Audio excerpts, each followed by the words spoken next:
ወረቀቱ ምን አለው ብላ ለማየት ስትሞክር ጽዮን አቤል ተቀበላት። የዛ የተንከሲስ ደብዳቤ እንደሆነ እርግጠኛ ስለሆነ ቶሎ ብሎ ተቀብሎ ወደ ኋላው ደበቃት። አምጣ እንጂ እያለች ብጭቅጭቀውም ሊሰጣት አልቻለም። እየተጨቃጨቁ እያለ ሉሊት ተብዬዋ መጣች። ያው እንግዲህ በመሀል ነገር ወዲያ ወዲህ ማለት ልማዱ አይደለ? የእነሱንም ህይወት ለመበጥበጥ አስባ ነው መሰል እውነቱን ተናገረች።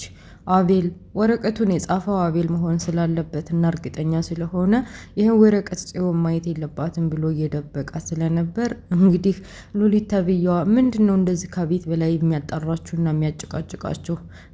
ቆይ ይሄ ደብዳቤ ማን ነው? አንተ ልጅ ያሰብኩትና የገመኩት ሰውዬ ደብዳቤ ነው እንዴ? ለምን እውነቱን አልነገርኳትም? አቤል ማን ነው ስሙ? በህይወት እንዳለ አለች። ጽዮን ደርቃ ቀረች። መቼም ሉሊት ውሸትና መጥፎ ስራ ልማዷ ስለሆነ አላመነቻትም። አንቺ ሴትዮ ስነ ስርዓት ሊኖርሽ ይገባል። ቆይ ጤነኛ አይደለሽም እንዴ? ቆይ የሞተ ሰው እንዴት ነው በህይወት ሊኖር የሚችለው? አንቺ ልጅ አብዴሻል። አንቺ ሴትዮ በቃ ውጭልኝ እያለች ልታባራት ብትሞክርም በጭራሽ እንዲህ በቀላሉ ለመሄድ አልፈለገችም። እንኳን ይሄንን የጨሰ እንደ ኩበጭስ የጨሰ ነገር አጌታ ቀርቶ አይደለም ትንሽ ነገር ካገኘች በመሀል ገብታ ማጫጨስ ትወዳለች ሉሊት ተብዬዋ። እና አቤልና ጽዮን አቤል ሊያበርዳት ስለ ነገሩ እንዲትረጋጋ ሊያረጋት ቢሞክርም ሉሊት በመሀል ገብታ እንዴት አታቂም? ይሄንን በህይወት መኖሩን እንዴት እስተዛሬ ወንድምሽ አልነገረሽም? ወንድምሽ እኮ በደንብ ያውቃል። ወንድምሽ ያልሞተው ይኸው የሰው ስንት ህይወት አደባልቆና ስንት ህይወት አጥፍቶ እሱ ውጭ ሀገር እንደፈለገ ይኖራል አለች። ያፌትን እኮ ነው እና ልክ እንደ ያፌት እኮ አለልሽ፣ በህይወት አለ፣ አልሞተም፣ የሞተ መስልሽ ነው ብላ እውነቱን ነገረቻት። ጽዮን ይሄንን ስትሰማ መታገስ አቅቷታል። ቶሎ ብላ በቃ አቤል አንተ ካልሰጠኝ እኔ ወንድሜን ሂጄ ማጣራት ፈልጋለሁ ብላ ከናታ ቤት እየሮጠች ሄዳለች። እንግዲህ እቺ ማን ነበር ስሟ? ቤቱ አግቷት ምን ልታረግ እንደሆነ መርዙንም እንደገና ደግሞ ልጁን የደበቀው የገደለው እሱ ለኤፍራታን ለምን እንደነገረቻት እያጨናነቃት እያለ ስለ እውነቷና ስለ ራሷ እውነት ደብቃ የነበረችውን አስረዳችው።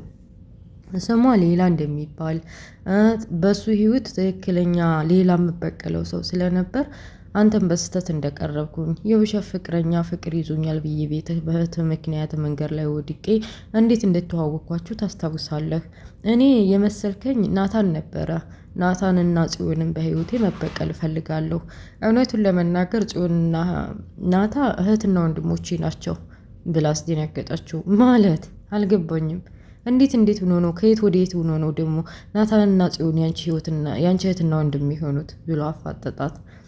እስከ ዛሬ ከኤፍራታ ዶክመንት ቤታቸው ሂዳ ስትፈትሽ የነበረውን ወረቀት አጊታ ከዛ መካከል ፎቶ አጊታ ነበርና እስካሁንም ድረስ በግልጽ ባይታይም ከኪሷ ወረቀት አውጥታ ስሟንና አድራሻዋን የቤተሰቦቿን ስም አሳየችው። ቆይ እንዴት ሊሆን ይችላል? እንዴት ሊሆን ይችላል? ይሄማ አይሆንም። ቆይሽ አሁን ይሄን ሁሉ ነገር ለምትነግሪኝ ለምንድን ነው አላት።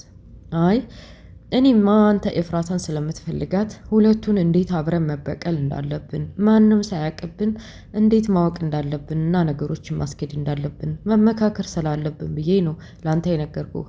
በዛ ላይ ደግሞ አንተ ናታ መስለህኝ ህይወትህ ላይ የገባሁትን እንዳገትኳትና ችግር እንደፈጠርኩብህ ስለዚህ ይቅርታ አድርጌልህ እኔ እናንተ ተመሳጥረን የምትፈልገውን ነገር አንተ በእጅ ታስገባለህ፣ እኔም ደግሞ ህይወቴን ያመሰቃቀሉትን ጽዮንና ናታን ምንም ሳያውቅ በቀላችኋለሁ ብላ ቆርጣ ተነስታለች።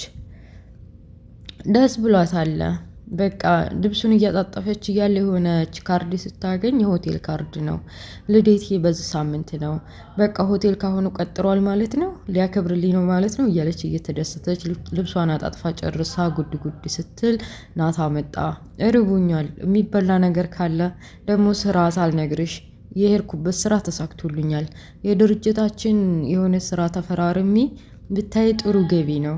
ከስተዛሬ ከማገኘው ሰፊ የሆነ እጥፍ የሆነ ገቢ የሚያስገኝ ስራ አግኝቻለሁኝ እና ደግሞ አንቺ ቤት እዚህ ከምትቀመጪ ቢሮ የሆነ ስራ እንዲሰሪ ታመቻችቶልሻል። ያው እዚህ ካልደበረሽ ማለት ነው አላት። አረ የምረን ነው እኔማ ስራ በጣም ነው የምወደው። በምን ልስራ ወዴት ልሄድ እያልኩ ነበር ብቻዬን እዚህ ተቀምጬ። እሺ እንኳንም ብላ ደስ ብሏት አቅፋ እንግዲህ አመሰገነችው።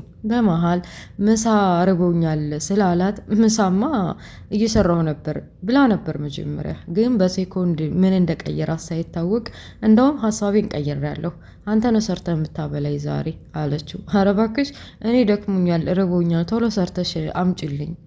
በዚሁ መሀል ያው በወጣቶች እና በባልና በሚስቶች አንድ ቤት የሚካሄደው የካርታ ጨዋታ ወይም የተለያየ ጨዋታ ስላለ ጨዋታ እንጨዋትና የሆነ ጨዋታውን ያሸነፈ ይሰራል ማለት የተሸነፈ አለች።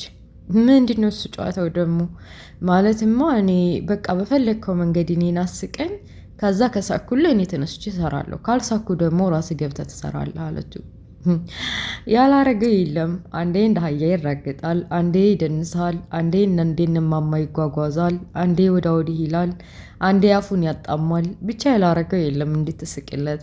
እሷ በሆዷ ፍርፍር ብላ ትስቃለች፣ ጥርሷን ግን ግልጥ አላረገችለትም። በምን አባቴ ላስቅ እያለ በመጨረሻ የእናቶቻችንን ነጠላ ለብሶ ከጓዳ ውስጥ ገብቶ ዳቦ በምንድን ይሁን ብርቱካን ይሁን አምጥቶ ሰጣትና እንደ ሀገራችን ቡና እንደሚጠጡት ወሬ እያወራ ጀመረላት። እሷ ሊያስቃት ነው እንዴ? ውስጧ እየሳቀ አሁን አልቻለችም እና ዘወር ስትል መዞር አይቻልም እንዴ ፊት ለፊት እየሳቅሽ ነው ማለት ነው አለ። አይ አልሳኩም አለይ ኮስተር ብላ።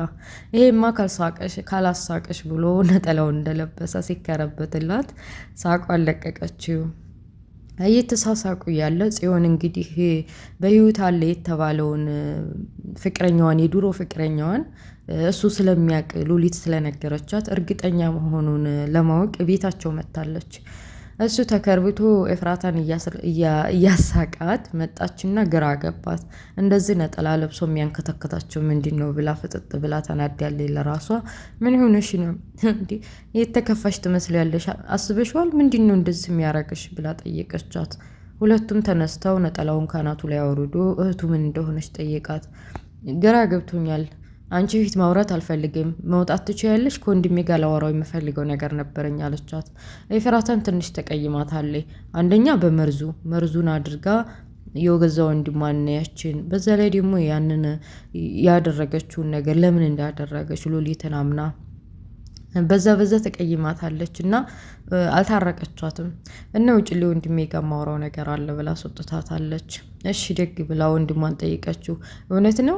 እውነት ነው ያ በህይወት አለ አለች። እንዴ ማን ነግሮሽ ነው ደግሞ? ሉሊት ናታ። ሉሊት በህይወት አለ ብላኝ እኮ ነው። ቆይ አንቺ ልጅ እንዴት ታምናት ያለሽ ሉሊትን እያወቅሻት? እሷ ደግሞ ከመቼ ወዲህ ነው እውነትን የተናገረችው? በቤቤ የማይሆን ነገር ብሎ አረጋጋት። ደግሞ ከሚስቴ ጋር መሆናችሁ ነው እንደዚህ የተኮራረፋችሁት? ምን አድርጋሽ ነው ማለት ምን ሆናችሁ? እና ኤፍራታን በመሃል ጨርሳችኋል ብላ ጨርሳቸውን ካረጋገጠኝ በኋላ ይቅርታ አድርግልኝ እኔ ተሳስቻለሁ ይቅርታ አድርግልኝ ብላ ካጠገቧ የሚያሳዝን ፊት ስታሳያት ይቅርታ ተባብለው ተቃቀፉ። እንግዲህ ይቺ ያኔት ተብዬዋ ስሟም ሌላ ስለነበር ከቃልም ጋር ተነጋግራ ስለነበር እንግዲህ ወንድሟን አጥምደዋለች። ዳኒን ማነው ስሙ? አቤል ነው ስሙ ጠፋብኝ። ኤፍራታ ወንድም እሱን በጣም አጥምደዋለች። እንግዲህ ወንድሟ እሱን ፎቶ ለኛ እንዴት ምን ሆነሻል? አንቺ ጤነኛ አይደለሽም? ለምንድን ነው በዚህ ህመሜን ሳልታከምና እናቴን ቤቱ ሐኪም ቤት አስተኝቼ የመጣሁት እኮ ምን አጣድፎሽ ነው ብሎ ነገራት። እኔማ ጉዲህን ልነግርህ ነው እህትህ ምን እንዳደረገች። አንተ እህቴ ትላለህ፣ እሷ ጎድጓድ ቆፍራ ልቀብር ትምሳለች። ጉዲ እኛው ትናንትና ማን እንደመረዘን ብታውቅ አለችው። ማለት አልገባኝም። ማለትማ እህትህ ናት መርዙን መርዛ እኔ እናንተን ለመግደል ያሰበችው። እንዴት ሆኖ ባክሽ? እኔ ያው እንደማታምነኝ ያውቃለሁ ብላ ሉሊት የቀረጸችውን ቪዲዮ ከቃል ተቀብላ ስለነበር አሳየችው። ቪዲዮውን ካየው በኋላ ማመን አቃተው። እውነት እህቴን መግደል ትፈልጋለች? ምናልባት ሌባ ስለሆንኩኝ ወይም በየእስር ቤቱ እናታችን ስላከራተትኩኝ በዛ ተበሳጭታ ይሆን እንዴ? ኧረ አይሆንም እያለ ወደ ውስጥ ገባ። እውነትም እህቴ አርገው ከሆነ አንላቀቅም እኔን ለመግደል እያለ እየተበሳጨ ወደ ውስጥ ገባ። ምን ሊያረግ ይሆን? እውነት ከኤፍራታ ጋር ሊጣላ ነው ወይስ ምን ሊሆን ነው? ደስ ብሏታል ያኔት ተብዬዋ። በዚህ መልኩ አጥምዲያ በመጀመሪያ ስራዋ ከወንድሟ ጋር ኤፍራታን ከወንድሟ ጋር ጣልታ መለያየት ነበር። ከዛ ሲቀጥል ደግሞ ጽዮንንና ናታን ለማጣላት ደግሞ አቅዳለች። እንግዲህ ሁለቱም የተስማሙ ይመስላሉ። ቃልም ቢሆን መርዙን ከተመረዘ በኋላ ምንም አይነት ርህራህ የሚባለው በኤፍራታ ላይ አጥቷል። በተለይ ደግሞ እህቱ ደብዳቤ ጽፋ ክፍለ ሀገር ከሄደች በኋላ ከክፍለ ሀገር ከተመለሰችን በኋላ ደግሞ ወደ ውጭ ሀገር ለቤተሰቦቿ ጋር ሄዳለሁ ካንተ ጋር መኖር አልፈልግም ያለችውን ደብዳቤ ካነበቡ በኋላ እህቴን እንደዛ አስቀይሜማ ካልበቀላችሁ አልቀርም ብሎ ናታም ቤቱ ድረስ ሄዶ ጉሮሮውን አንቆ በቦክስ ካለው በኋላ እናንተ ከዚህ በኋላ ምንም ርህራሄ የለኝም በቀል እንጂ ብሎ ከያኔት ጋር ተስማምቶ ኤፍራታን ናታንንና ጽዮንን የሆነ ነገር ለማድረግ አቅደዋልና እውነት የኤፍራታ ወንድም እንደው ጨክኖ አንቺ ነሽ የመረዝሽ ማለት ነው ብሎ ሄዶ ሊጣላ ይችላል። ድራማ ያበቃው እንግዲህ እዚህ ላይ ነው። እየሮጠ ሄዶ እንግዲህ ቪዲዮውን ካየ በኋላ ልታስረዳው ትችላለች። ምናልባት ቅንጭላት ካለው እውነት የሚችለው ልታጣላይ ነው ብላ ነው ብሎ ያስባል። ማለት ያኔ ተብዬዋ ከእህቴ ጋር ልታጣላይ ነው ብሎ ያስባል። ቅንጭላት ከሌለው ደግሞ በሷ ወሬና በሷ ንግግር የሚመራ ከሆነ ያው እውነቱ ነው ብሎ አስቦ ከእህቱ ጋር ይጣላል ማለት ነው። እንደውም ሳስበው ያን ቪዲዮ እንትን ብሎ እስር ቤት የሚያስገባት ነው የሚመስለኝ። እኔ እስር ቤት ስገባ በሌብነት ያላዘናችሁልኝን አንቺ መረዘሽኝ ዝም ልልሽ ነው ብሎ ያንን ቪዲዮ ይዞ ሄዶ ለፖሊስ የሚያስይዝ ነው የሚመስለኝ እኔ በበኩሌ። እና ውድ ቤተሰቦችዬ የሐረግ ድራማ ይሄን ይመስላል። ናቱ እንዴት እንዳሳቀኝ ኤፍራታን ለማሳቅ ያልሆነ የለም። አንዴ ዲሽታጊና አንዴ ምንድን ያልጨፈረ የለምና ዘና ፈታ ነው ያረገኝ። ኤኒዌይስ የሐረግ ድራማ ይሄን ይመስላል። ስለነበረ ቆይታ ከልብ አመሰግናለሁ። በሌላ ፓርት እስከምንገናኝ መልካም ሁሉ መኝላችኋለሁ። ቤተሰቦች ስወዳችሁ ላይክ ሸር ማድረጋችሁን አትርሱ። አበረታቱኝ። ሊቭ ላይ ስገባ ሸር ባታረጉ ችግር የለውም። በዛኛው ቻናሌ በአቲካ በሚለው ግን ይሄን ቪዲዮ አጭር እንደምታዩት 11 ደቂቃ ነው። ላይክ ሸር አድርጉልኝ፣ አበረታቱኝ። እኔም ኢንሻአላህ እስቲ ያው በሁለት ስለምዞር ሸርትላችኋለሁ ብዬ አስባለሁ። ያው እከኩልሽ ልከኪልኝ ስለሆነ ካልሸረጥንላችሁ ስለማሸርቱ እኔ ችግር የለብኝም እላችኋለሁ። አዲስ ቤተሰቦች ደግሞ ስወዳችሁ ሰብስክራይብ አድርጉኝ። ኔክስት ተምንገናኝ። አሰላሙ አለይኩም ወራህመቱላሂ ወበረካቱ። ዛሬ ጁምአ ነው። አላሁመ ሰሊ ወሰሊም አላ ሰይዲና ሙሐመድ ወአላ አሊሂ ወሰህቢሂ ወሰሊም አጅማኢን። ባይ ቻው።